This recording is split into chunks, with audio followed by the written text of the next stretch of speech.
as they normally would, going out to bars and restaurants and parties and concerts as they normally would? How do you sell handbags in this environment? Well, we love the category we're in. This is a category that had mid to high single-digit growth for a number of years.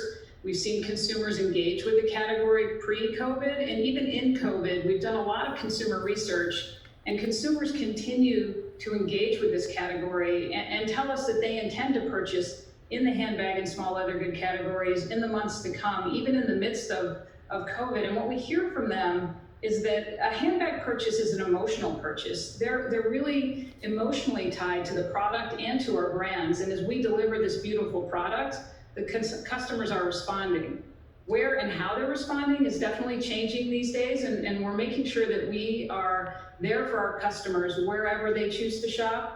Our organization and our sales associates have been incredibly innovative in how we reach them. We're running Zoom shopping parties and virtual appointments for consumers. So even if they're not coming into stores, which we are seeing them come back to stores gradually, but even if they're not coming into stores, we're engaging them on digital platforms, on social media platforms. And as you can see from our results, they're increasingly buying online with our tremendous increases in the digital business over the past few quarters. Joanne, tell us about the geographic breakdown. I mean, it looks like China was particularly strong. Do you think they're back to their best again?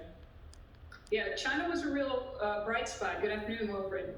China was a real bright spot in our business, and it's nice to see that recovery continuing. We flipped to positive growth last quarter, and this quarter, strong double-digit growth, including nearly 40% growth on mainland China in the Coach brand. We've been in that market for over a couple of decades now, and really understanding and delivering for that consumer is what's working. We're designing product for that consumer, and we're reaching that consumer on digital channels. It's a consumer that is incredibly digitally engaged, and we're reaching that consumer on digital channels. In fact, Coach last quarter was the #1 handbag brand on the Tmall platform. We talked about the rising COVID caseloads, Joanne, just before the break, and it's in Europe and it's in the US. How concerned are you about this second wave impacting the economy and the consumer into the all-important holiday spending season? Well, what we can expect is the situation will continue to be dynamic, and as it has been all year, I've been incredibly proud of the way our organization has responded to the changes we've seen in the environment. Everything from closing all of our stores to worldwide to reopening our stores and serving demand in new and different ways, as we mentioned on digital channels, but also engaging consumers in new ways.